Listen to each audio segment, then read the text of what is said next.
verdade. Foi muito boa, porque a gente falou sobre a parte da saúde mental, né? E aí acabou que a gente não falou da parte que você também é uma super especialista, né? Além de ser uma médica com especialização em psiquiatria, né, gente? A Débora Guerra, quem veio na live com ela, tá vendo que a gente está fazendo uma outra live agora, falando um pouquinho sobre uma coisa, Débora, que eu escuto todo mundo. Marinês, eu tô engordando, e agora?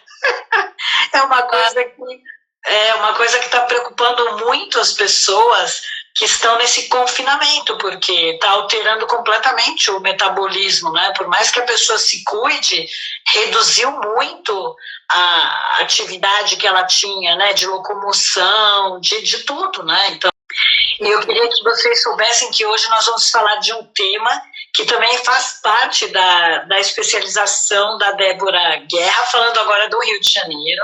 Além de especialização em psiquiatria, ela também fala muito sobre essa parte das compulsões, né? E ela é mestre em ciências biomédicas com foco em metabolismo. Por isso que eu quis falar muito, porque ela tem essa coisa da capacitação de bioquímica e metabolismo aplicado à obesidade e doenças crônicas, né, no sentido de obesidade, emagrecimento, que vai ser o nosso tema hoje, né?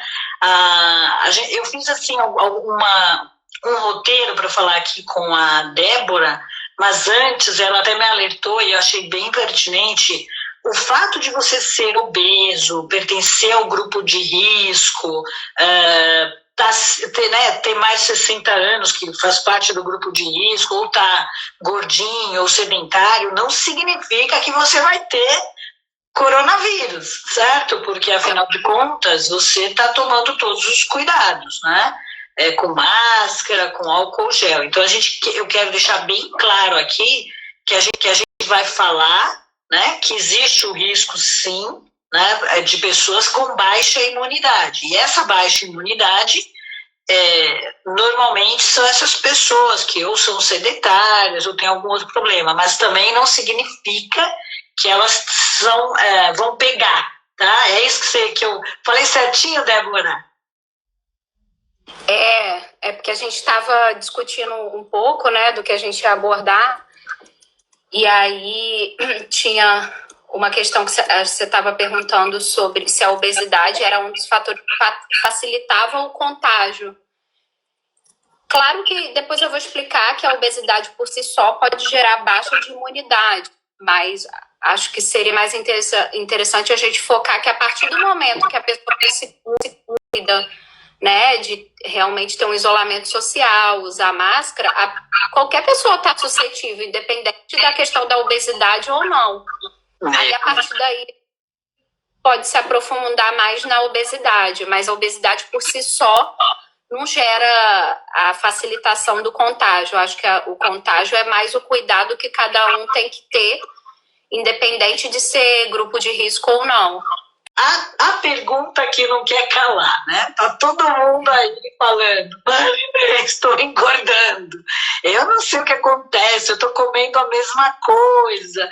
Só que a gente sabe que esse confinamento, ele, além de deixar a pessoa meio, né, assim, confusa, às vezes mudando os horários, enfim, ele deve alterar o metabolismo. Então, eu gostaria muito que você falasse um pouco sobre como que essa quarentena ela pode alterar o metabolismo, essa coisa da compulsão alimentar, e se você pode, eu não sei, né, porque eu sei que os médicos têm um monte de restrição, não pode falar um monte de coisa, mas se você pode passar algumas dicas para as pessoas, né, para que elas não entrem nessa vibe aí da compulsão, sem necessariamente...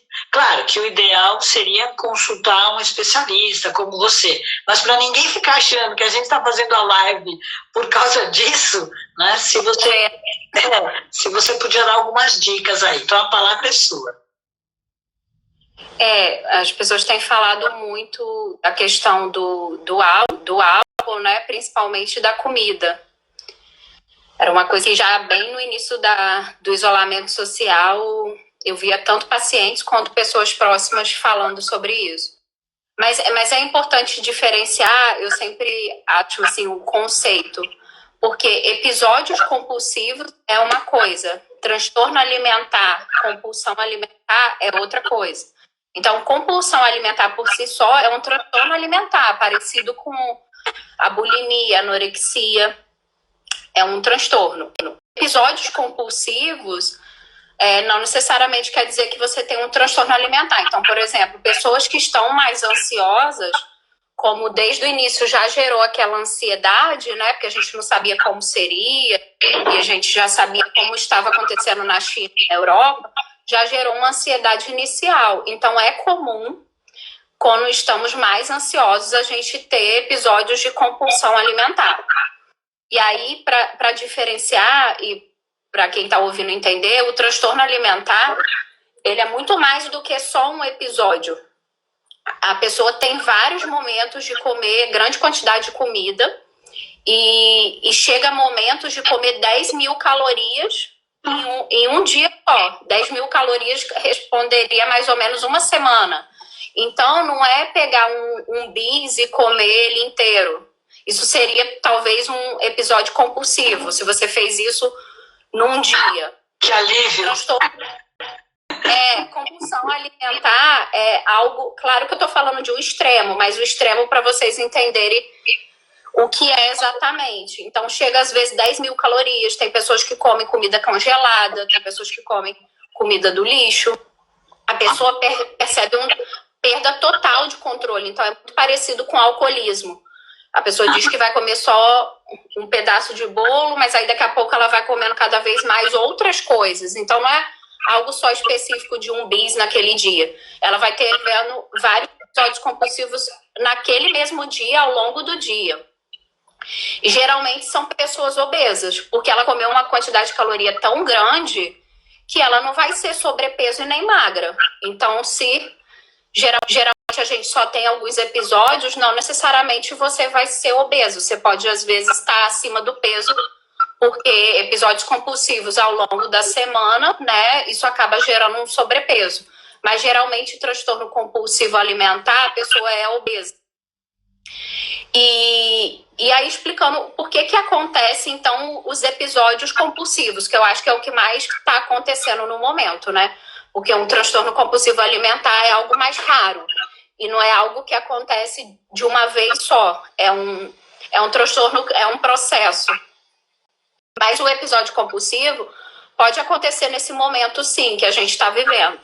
Então, por quê? Primeiro que o Brasil é o segundo país em número de estresse no mundo. Independente do momento que a gente está vivendo, então a gente já é o país com o maior número de estresse, né? O segundo. O primeiro é os Estados Unidos. E a gente é o maior também que faz uso de clonazepam, benzodiazepínicos também, porque muitas vezes muitas pessoas conseguem essa medicação sem prescrição médica.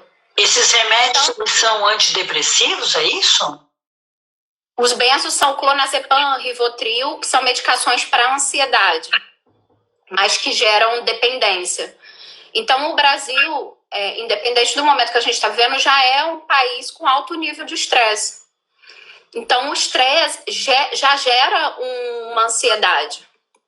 Por quê? Porque quando o estresse está elevado, o hormônio cortisol, que é o hormônio do estresse, ele aumenta. E aí, ele aumentando, o nível de serotonina, que é o hormônio da felicidade, o nível de dopamina, que é o hormônio do prazer, um outro hormônio é o GABA, que é um hormônio que te dá um relaxamento, ele também abaixa. Então, com o estresse, esses hormônios abaixam. E aí a tendência é que você fique mais deprimido, mais ansioso e tenha os episódios compulsivos, por exemplo. Porque uma forma de compensação desses hormônios, você acaba compensando pela comida, pelo álcool, geralmente, né? É a forma mais fácil da gente conseguir isso em curto prazo. Então, a comida acaba sendo muitas vezes essa forma de compensação do estresse, porque você vai estar mais deprimido e ansioso, e aí você acaba compensando na comida. Outro porque com o cortisol elevado, tem um hormônio que vai produzir a serotonina, que chama triptofano. Ele também degrada, então, além desses hormônios degradarem, outros também degradam, gerando mais ansiedade, mais depressão. E é importante dizer, como você já deve ter ouvido falar, né, Marinês? Ultimamente falam muito que o intestino é o segundo cérebro, porque grande parte desses hormônios, 80% da serotonina, a gente achava que era produzido no cérebro, na verdade é no intestino. Então, quando você está estressado e ansioso, grande parte dessa serotonina produzida no seu intestino, ela não vai ser produzida adequadamente e cada vez mais você vai ficando mais ansioso. Então, o estresse, ele vira uma bola de neve, gerando, né, alterações fisiológicas dos hormônios, que leva ao aumento dos episódios compulsivos, como compensação. E para finalizar, além disso, o estresse, ele aumenta o hormônio da fome, que chama grelina, e ele diminui o hormônio da saciedade, que é a leptina. Então, além dessas alterações fisiológicas, ele aumenta os próprios hormônios cerebrais relacionados à fome. Então, por isso que nesse momento que a gente está vivendo de tanta ansiedade, é tão comum a gente aumentar a fome e acabar aumentando os episódios compulsivos. Porque realmente é uma alteração cerebral muito agressiva, né, no nosso corpo, que gera toda essa resposta hormonal. Entendi. Então quer dizer que a gente imaginar que o confinamento pode estar gerando uma coisa até mais grave que o próprio coronavírus é assustador, né? Porque a gente se tranca dentro de casa para se livrar, de certa forma, de uma doença, me desculpe aqui o termo, mas vou falar já um termo mais para todo mundo entender. A gente se tranca dentro de casa para se livrar de uma doença que, em teoria, 93% das pessoas não vão ter reação nenhuma, né? E não sou eu que estou falando, são os especialistas, né? E aí a gente coloca uma montanha de gente dentro de casa que vai estar muito mais vulnerável pela sua explicação, e me corrija se eu estiver errada, mas que vão se desequilibrar do ponto de vista de metabolismo mental, e aí a gente corre o risco, e é isso que está me assustando um pouco, de quando eles voltarem para as ruas, né, eles estarem mais vulneráveis, digamos assim, em termos de até contrair ou sair até doente de casa. Eu estou maluca pensando nisso, eu não sei, é uma hipótese, né? Eu sei que para o médico tudo é muito certinho, por isso que eu, não sendo médica, eu me permito, e você fique à vontade para não responder, porque eu entendo perfeitamente como é que são os conselhos de medicina, né? Infelizmente são arcaicos do meu ponto de vista, mas se a gente quiser, se eu me permita fazer uma análise não balizada por você, é uma análise minha, eu, Marinês, né? Eu começo a entender que às vezes o remédio está matando o paciente, né?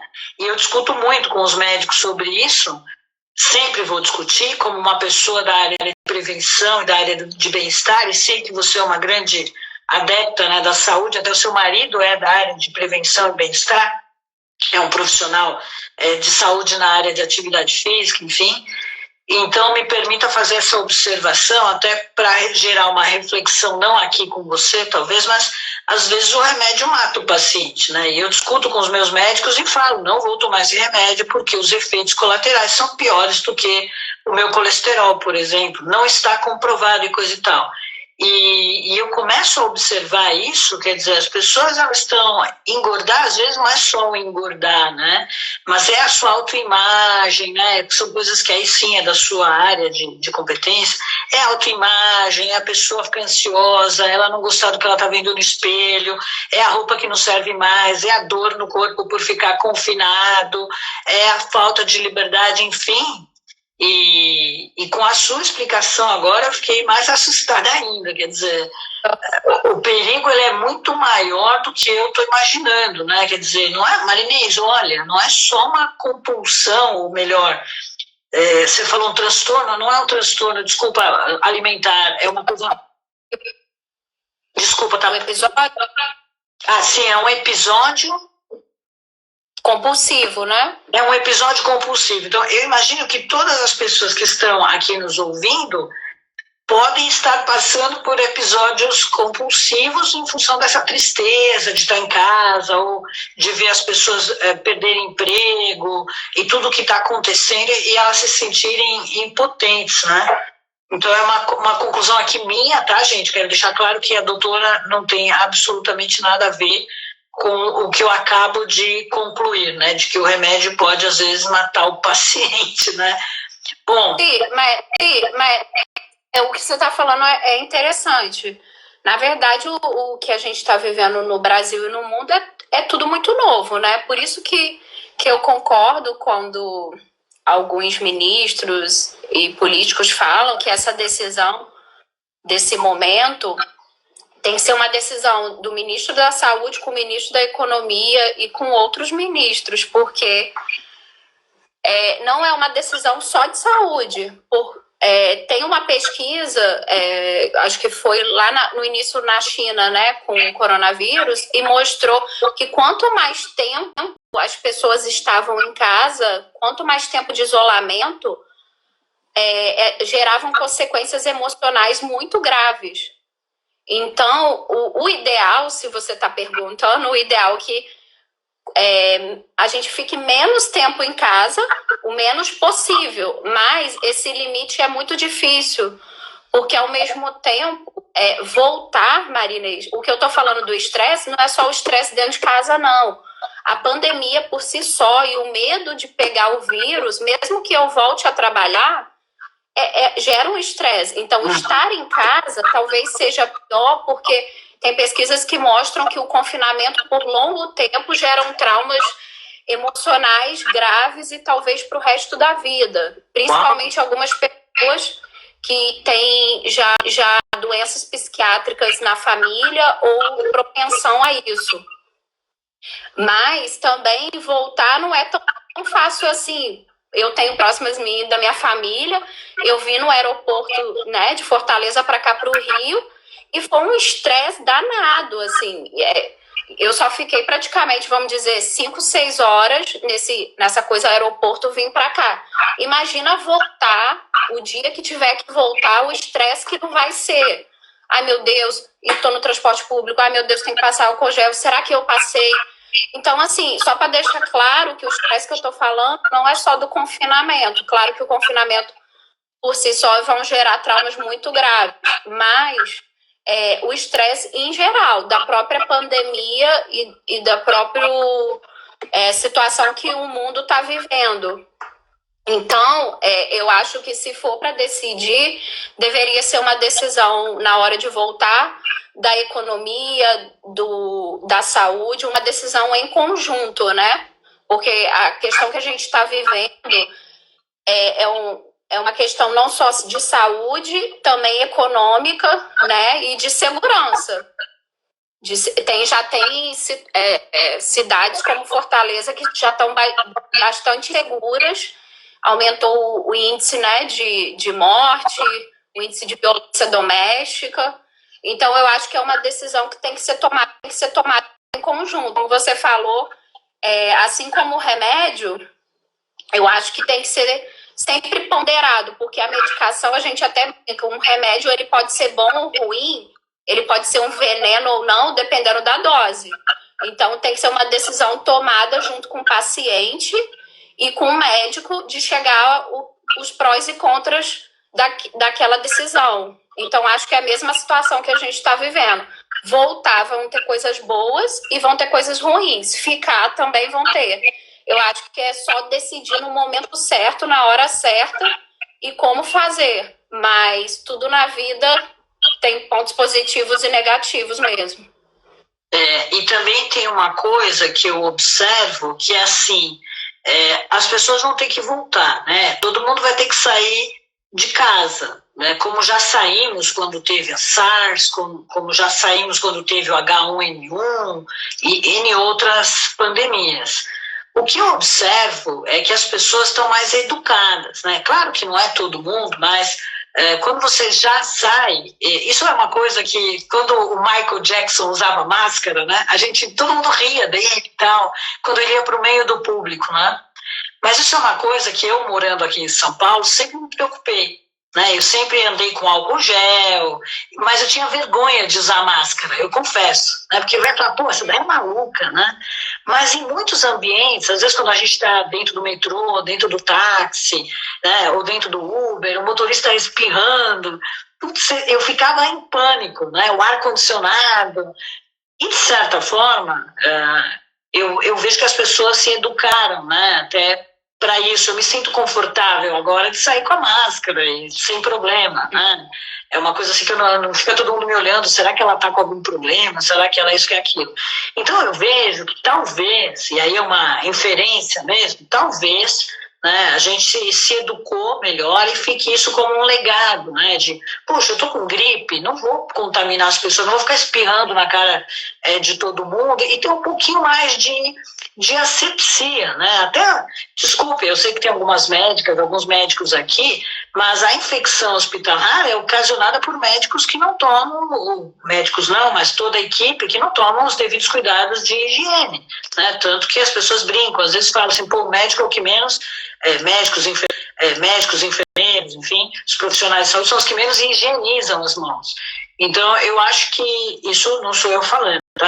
A gente escuta falar de a infecção hospitalar é culpa de, né? Então, eu posso estar, a pessoa que falou isso, as estatísticas podem estar erradas, mas diz que é uma das coisas que se bate muito, né, dentro dos hospitais para que os próprios profissionais da área tomem esse cuidado, enfim. Então, eu acho que tudo isso gerou agora uma consciência que faz as pessoas terem mais cuidados, e eu penso que agora a gente precisa passar segurança para essas pessoas, porque elas vão ter que sair, né? Então, dentro disso, né, o que você poderia falar não só da compulsão, né, dos que vão ficar em casa, provavelmente o grupo de risco vai permanecer em casa, mas também das pessoas que vão para a rua, né? Eu sei que o nosso tema hoje é metabolismo, mas eu queria muito que você falasse, bom, galera, vocês vão ter que ir para a rua, quanto mais apavorado, mais cortisol, mais estresse, tudo isso que você falou, né? E não vai dar certo, você vai estar de máscara, cara, calma. Não é? O vírus não vai pular para dentro da máscara, né? E você vai tomar cuidado, vai ter 2 máscaras, né, para trocar, porque vai fazer 4, um período com uma máscara, outro período com outra, vai lavar, enfim.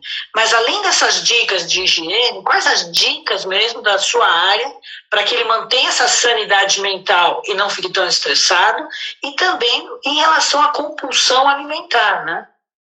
Uhum. Compulsão, os episódios, né? As dicas seriam as mesmas para diminuir o nível de estresse, né?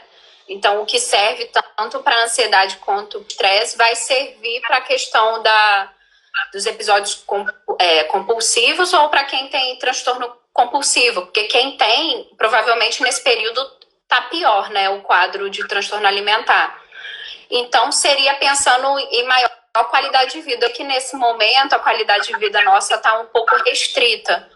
Mas, por exemplo, praticar atividade física. Tem várias academias que estão botando lives no Instagram, no YouTube.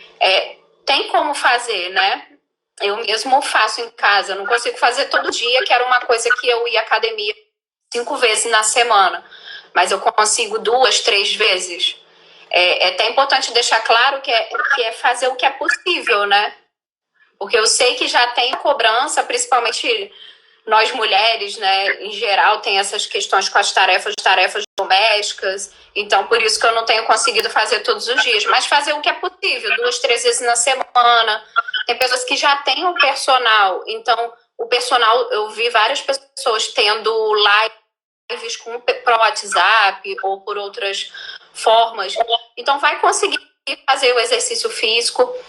coisas mais importantes para o estresse é a alimentação saudável. Então, uma das dicas é evitar açúcares, carboidratos simples, por exemplo, pizza, fast food, hambúrguer. Não que você não possa comer. Deixar, por exemplo, para um sábado ou domingo, escolhe, vou jantar.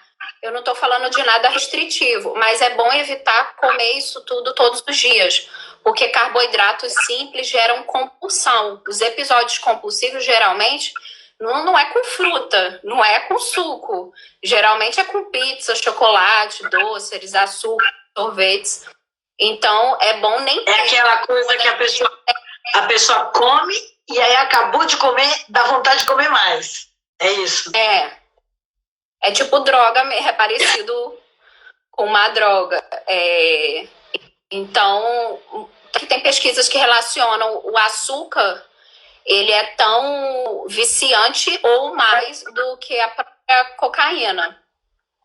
Então, é importante nem ter, se você está tendo episódios compulsivos, não ter esse tipo de alimento em casa. Deixa para comprar pelo iFood num dia.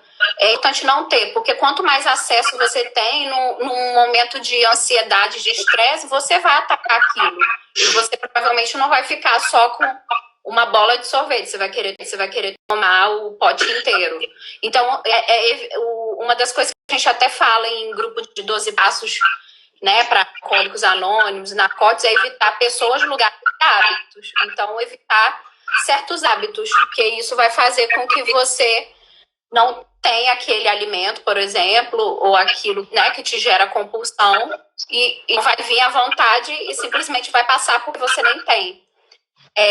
Então, é importante se alimentar saudável, porque quando você se alimenta saudável, menos episódios compulsivos você tem.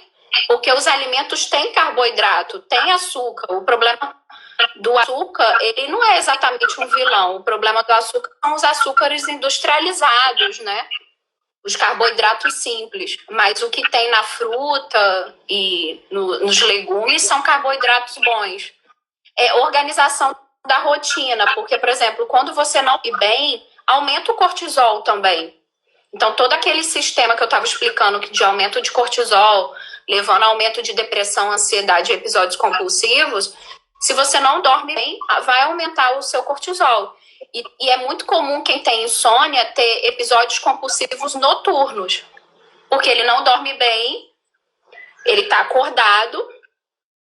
Isso é bem comum em quem trabalha à noite. Eu dava plantão, né, no início da faculdade, dá uma fome gigantesca de madrugada para quem tem que ficar acordado, né?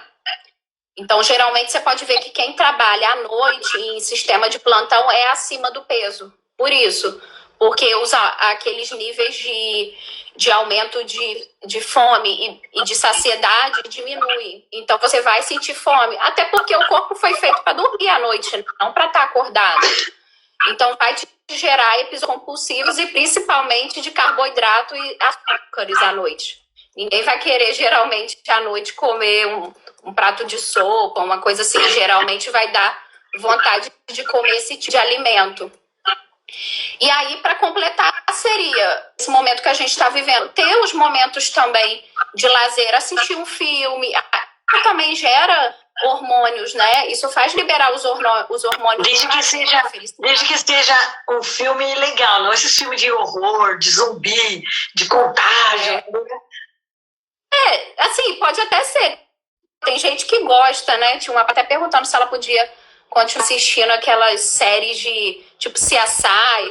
Se for uma coisa que ela não fica mal e é uma coisa que ela goste, isso até é pessoal, mas geralmente nesse momento que a gente está vivendo, ver coisas relacionadas à pandemia, tinham pessoas passando para mim no início filmes de pandemia, de fim do mundo, assim, eu acho que não seria uma coisa legal, porque a gente já está vivendo esse pesadelo, eu não preciso ver um filme para repetir um pesadelo que eu já estou vivendo.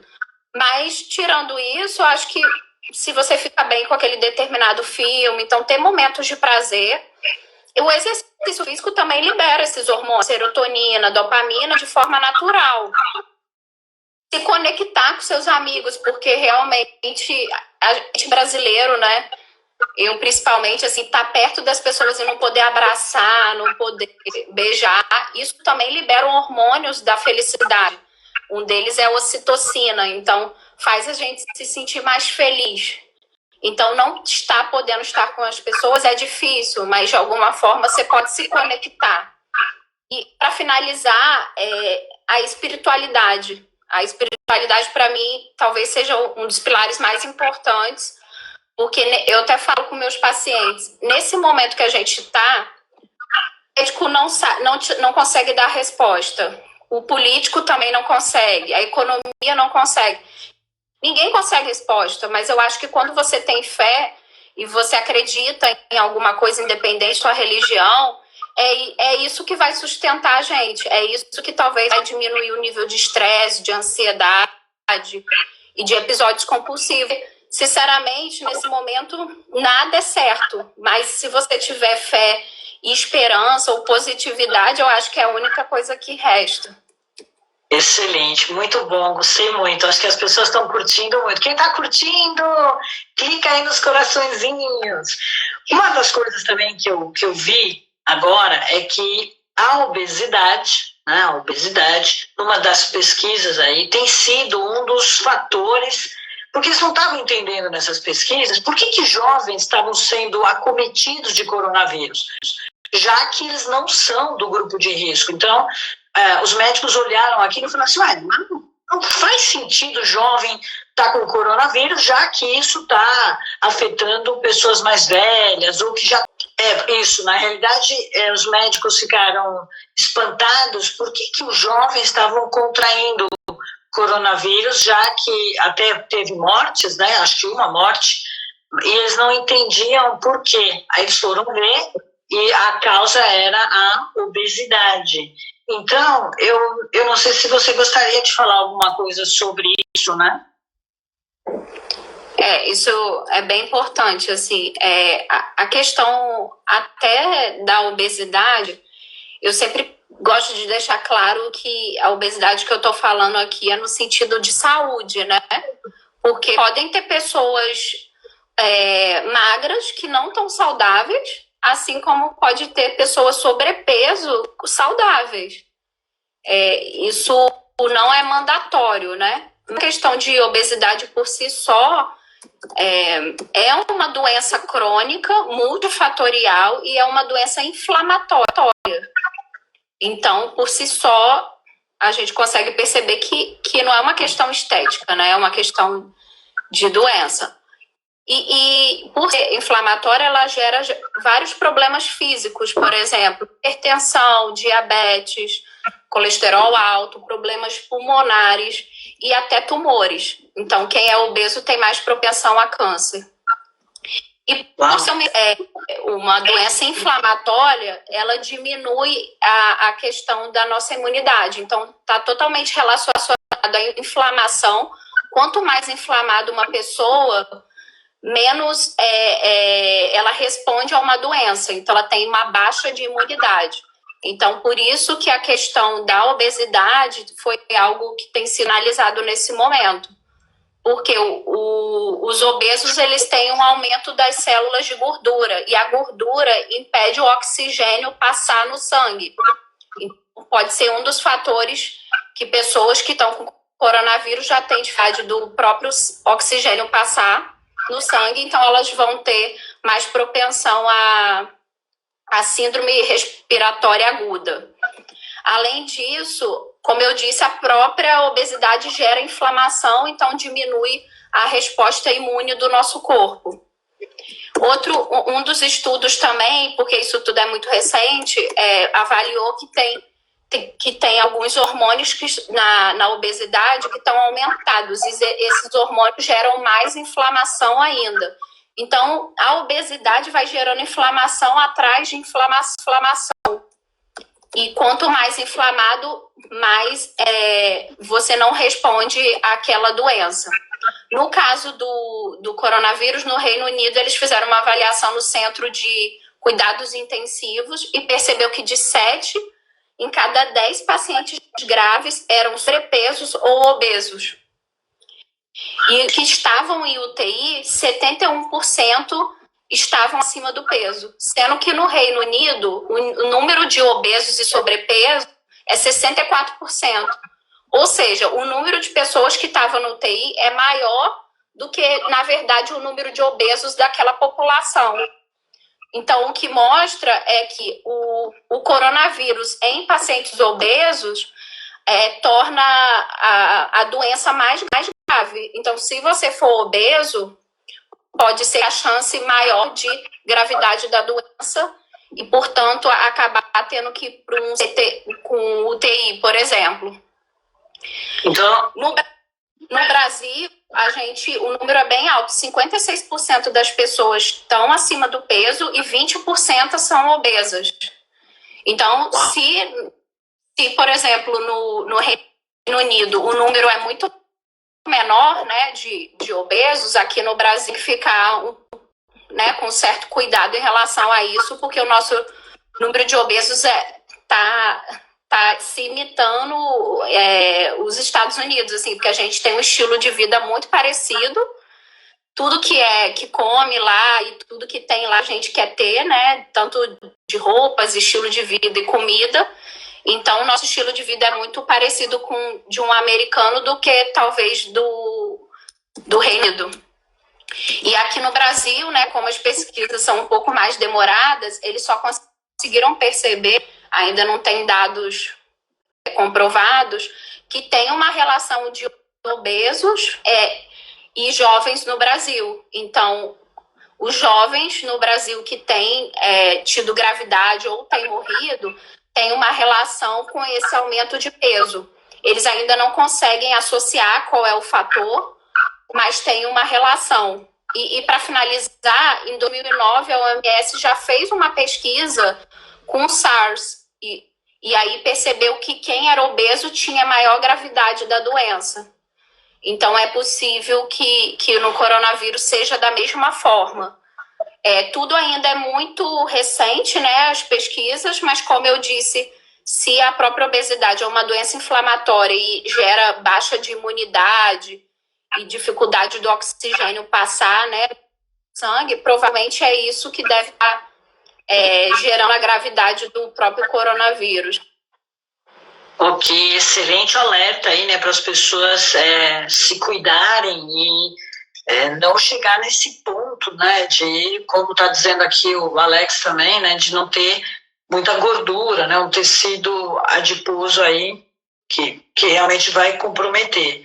Existe uma outra categoria, que são a dos atletas ou das pessoas que gostam de academia e estão confinadas, né? Então, a gente tem um grupo que está tudo bem, que não pratica nenhuma atividade física, mas eu conheço muita gente, eu sou uma dessas pessoas que adora praticar atividade física, embora esteja fazendo aí nas lives, né? Tá desesperado, né? E eu vejo essas pessoas, assim, talvez com elas potencialize mais o fato de não estar treinando, porque eu vejo que tem muitos atletas que falam assim, estou perdendo massa, como é que vai ser a competição? Então, mais assim, parece que tudo está muito grande, maior do que para outras pessoas.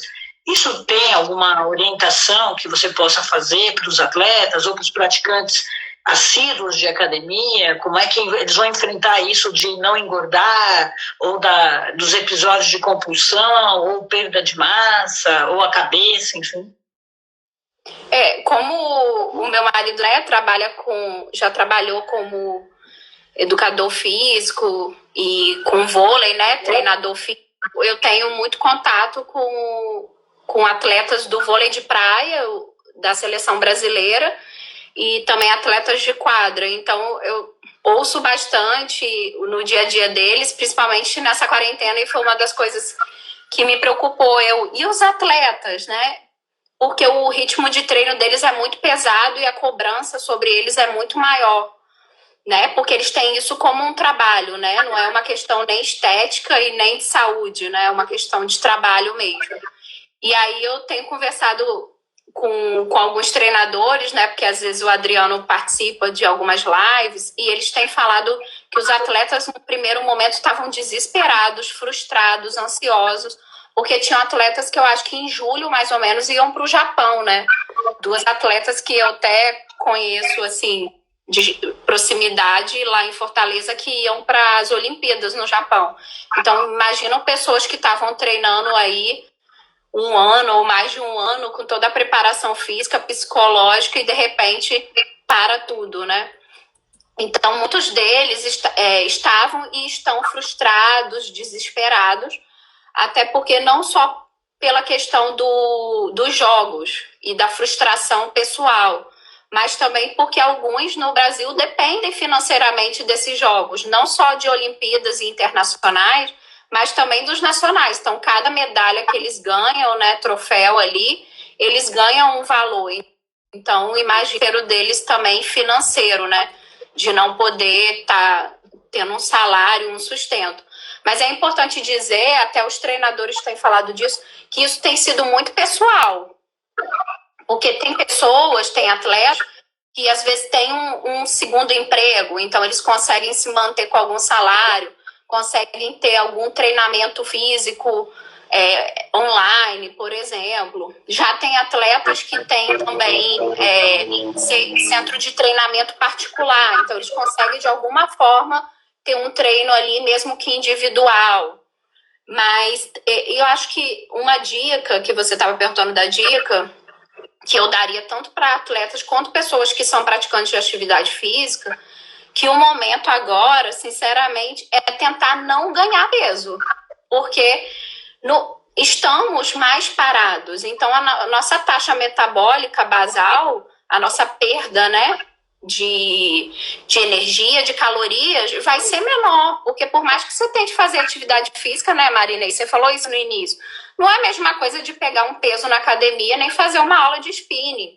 Então, sinceramente, eu acho que as pessoas têm que tentar se cobrar menos, porque se nesse momento que você está passando você não engordar, dê graças a Deus, porque seria até fácil engordar nesse momento, mesmo você comendo a mesma quantidade de comida, só por estar mais parado, você já iria engordar. Então, eu entendo um pouco os atletas, porque o peso sobre eles é maior. Mas eu tenho conversado com os treinadores, eles têm dito que até os treinos físicos têm sido para não ganhar peso, porque massa muscular, de alguma forma, vai perder, porque não tem aquele treinamento de academia com peso, né, aparelho. Então, acho que o momento é da gente tentar se cobrar menos, tanto para quem é praticante, quanto para quem é atleta. Fazer o que é possível. Mas se fosse dar uma dica, e se possível também financeiramente, tentar fazer essas lives online, porque é de graça, então a pessoa não vai gastar esses treinamentos. Outro, se você tem algum dinheiro, por que você não paga um personal para ter uma aula através de videochamada? Ou tem pessoas como personal que faz um treino só mensal ou de 15 em 15. Você não precisa pagar um personal toda semana. Então, acho que tem várias alternativas, né? Se você quiser mesmo manter o seu peso, não engordar. Mas a gente também tem que ser realista, né? Não dá para, nesse momento, achar que você não vai perder massa muscular. E se você já não ganhou peso, sinceramente, eu acho que você já está em vantagem, né? Então, a minha última pergunta, eu acho que ela não vai fazer muito sentido, né? Porque, como você está dizendo aqui, sejam menos exigentes, né? Se cobra menos, não entra em paranoia, né? Faz o que dá, né? Porque eu acho que também, à medida que nós voltarmos, né? Até por sermos um grupo assim que já tem assiduidade, que já está acostumado, eu acho que também a gente passa por episódios, às vezes, de ficar afastado, né? Então, acho que a gente rapidamente vai perder peso, vai, quando voltar, né, a treinar e coisa e tal, e vai voltar a ter massa muscular e coisa e tal. Eu acho que é rápido, até porque por conta disso. E um outro lado bom é que um monte de gente que era sedentário, né, pôde experimentar o que é frequentar aulas, e acredito que essas pessoas também ou vão continuar se cuidando online ou vão para as academias, para os personagens, para os clubes, enfim. Mas a minha última pergunta aqui, que a gente ainda tem aqui uns 10 minutinhos, um pouquinho menos, existe algum jeito de emagrecer no confinamento? Não, eu acho que essa pergunta é pertinente, porque assim, O que eu disse é tendencioso, é normal ganhar peso nesse momento. Então, é um fato. Se você está conseguindo, pelo menos, fazer atividade física, controlar um pouco a sua alimentação, pode ser que você nem ganhe, você mantenha. Mas tem pessoas que estão engordando nesse momento, então eu também preciso ser realista. E eu sei que tem pessoas que estão engordando, como tem pacientes meus que têm episódios compulsivos de transtornos alimentares. Então, engordar também nesse momento é porque eu não gosto de ser extremista, né? Eu não gosto de dizer que também não vai emagrecer e também não vai engordar. Eu acho que pode ser um meio termo. E tem pessoas que estão engordando, e se a obesidade é um fator de risco para a gravidade do coronavírus, não tem como eu também falar que não se importe com isso, né? Porque aí não é questão nem de estética. O que eu falei de não se importar é no sentido para aquelas pessoas que, né, não são obesas nem sobrepeso, então engordou 1, 2, 3 quilos, ou mantém em paranoia por causa disso. Mas pessoas que aumentaram o peso, ou já são acima do peso, realmente, talvez elas precisar de um nutricionista. Se você não tem um nutricionista e se você não tem esse acompanhamento, eu recomendaria procurar, porque infelizmente o brasileiro tem essa tendência de repetir dieta do amigo, ver dieta na internet, e só quem pode passar uma dieta mesmo é um nutricionista, não é nem um médico.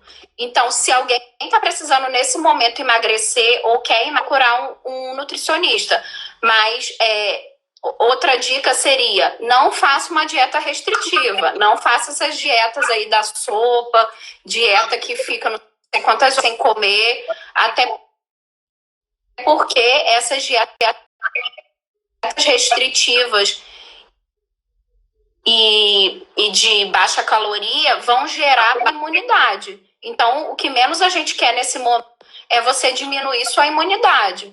O que eu poderia dizer é tentar se alimentar saudável, diminuir, procurar um nutricionista para te acompanhar nesse momento. E aí, como eu já até te disse, se você tiver condição financeira, procurar um personal ou procurar um personal uma vez por mês para fazer um treino para você, porque também é perigoso você que entende mais que eu fazer exercício físico olhando blogueira ou olhando no YouTube, porque você pode se lesionar e acabar tendo que ir para um hospital, se arriscar, né, com coronavírus e outras doenças, porque você se lesionou em casa. Então, assim, o ideal é ter um acompanhamento nutricional e com um personal, mas eu sei que não é possível para todo mundo, quanto mais nesse momento. Mas se a pessoa quer emagrecer, pelo menos que procure um nutricionista. Tem várias pessoas fazendo atendimento online, então isso é possível. E aí, para finalizar, como eu disse, eu acho que a gente precisa se cobrar menos. E acho que é o momento de desacelerar, tanto para o atleta quanto o praticante de atividade física, ele tratar de outras habilidades que ele nem tratava. Por exemplo, flexibilidade, análise técnica do jogo, mobilidade.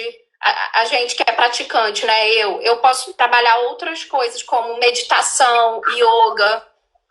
Então, a questão da atividade física não é só a atividade física por si só. A meditação e yoga também libera hormônios e diminui o estresse também. É uma forma de atividade física. Então, eu acho que nesse momento a gente tentar outras formas de habilidade, de exercício que vão diminuir o seu estresse. Mas eu acho que a gente precisa se cobrar menos nesse momento. Sempre esclarecedora, sempre contribuindo, né, que eu acho não só para a saúde mental das pessoas, mas nesse momento para a saúde física, né, do metabolismo, de como tudo isso está interligado, né. Então, gente, a gente está chegando aqui ao final. Quero agradecer mais uma vez, Débora, desejo muito sucesso para você aí no Rio. Agradecer também, assim, porque como você falou, apesar de eu ser médica, eu não acho que a medicação deveria ser o primeiro tratamento. Existem vários tratamentos ou orientações que deveriam vir antes mesmo de uma medicação, né? Então, eu fico muito feliz de poder falar com outros profissionais, porque eu acho que o exercício físico, a alimentação, deveria vir muito antes da própria medicação. Então, eu sempre estimulo os meus pacientes a se alimentar bem, fazer atividade física, porque isso é prevenção e isso também ajuda na resposta do tratamento medicamentoso. A medicação é importante sim, mas não deve ser a primeira escolha. Então eu fico muito feliz assim e agradecer o seu convite, porque eu gosto de falar com pessoas de várias áreas que complementam o meu trabalho. E eu também fico feliz porque cada vez mais cresce essa medicina da prevenção, né? Que ela consegue ver outras áreas que podem integrar a sua atuação, e é por isso que você está aqui, né? Porque aqueles médicos radicais eu realmente respeito, mas eu mantenho distância, né? Bom, gente, acho que é isso. Obrigada aí para vocês. Mais uma vez, eu agradeço, Débora.